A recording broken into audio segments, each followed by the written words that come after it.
Krisis samarium menyingkap kerentanan strategis serius industri pertahanan Amerika Serikat. Negeri Paman Sam puluhan tahun telah bergantung pada Cina untuk logam tanah jarang, termasuk samarium yang bisa menahan suhu tinggi.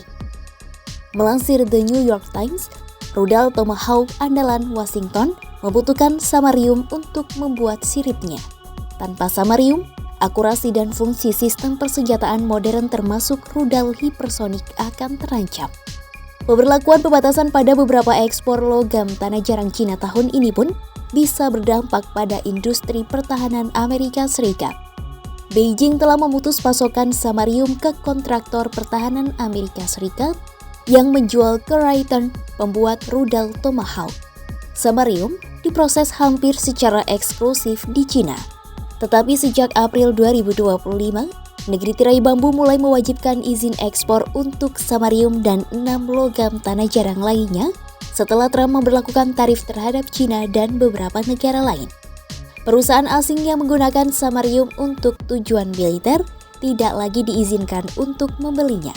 Juru bicara Kedutaan Besar Cina di Washington mengatakan, kontrol ekspor logam tanah jarang diberlakukan untuk membela perdamaian dunia. Seorang eksekutif dari salah satu pemasok Raytheon mengatakan, tidak ada kontraktor pertahanan yang bisa menggunakan jalur yang sama untuk membeli logam samarium seperti di masa lalu. Ia mengatakan, jika pembeli masuk daftar hitam, maka mereka tidak akan mendapatkan material tersebut.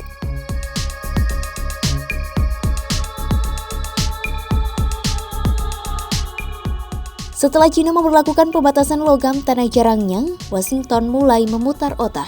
Taruhan untuk menemukan alternatif sangat besar, kecuali jika sumber samarium baru atau bahan pengganti bisa ditemukan. Produsen Amerika Serikat tidak akan mampu membangun jet tempur atau rudal berpemandu presisi tanpa samarium. Mantan pejabat Departemen Pertahanan yang bertanggung jawab atas masalah rantai pasokan, Aisha Haynes, mengatakan, Washington mungkin terpaksa mengorbankan presisi jika mereka tidak bisa mendapatkan magnet yang tepat. Selain itu, sistem-sistem baru yang tengah dikembangkan seperti rudal hipersonik juga bergantung pada pengamanan sumber samarium non-Cina. Haynes menyebut, Cina bisa menghidupkan dan mematikan sumber daya itu kapanpun mereka mau. Menurutnya, Beijing tidak pernah ingin memberikan kekuasaan sebesar itu kepada satu negara pun. Kepala petugas komersial perusahaan itu, Aaron Williams, mengungkap, Arnold Magnetic Technologies, produsen magnet samarium kobalt yang berbasis di Rochester, New York, dengan pabrik di Swiss, Thailand, dan Cina, memiliki persediaan logam samarium selama lebih dari 1 tahun ketika Cina mengumumkan kontrol ekspornya April lalu. Para pelanggan Arnold pun mulai khawatir tentang apa yang akan terjadi ketika persediaan tersebut habis. Arnold pun meminta bantuan ketua Les Common Metals di dekat Liverpool, Inggris, Grant Smith, salah satu produsen logam tanah jarang terakhir yang tersisa di dunia barat.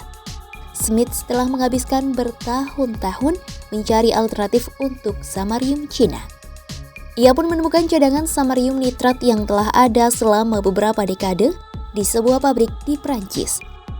Bahan itu dimiliki oleh Solvay, sebuah perusahaan kimia Belgia dengan pabrik di Prancis yang dulu merupakan salah satu produsen oksida tanah jarang terbesar di dunia. Smith memperkirakan persediaan Solvay akan cukup untuk memenuhi kebutuhan pelanggan industri pertahanan Amerika Serikat selama lebih dari 1 tahun. Selain itu, pemerintah Trump juga telah memberikan pinjaman sebesar 150 juta dolar Amerika Serikat kepada MP Materials, pemilik tambang logam tanah jarang di California. Pinjaman itu diberikan untuk memperluas fasilitas pengolahannya agar bisa menangani samarium sebagai bagian dari kesepakatan.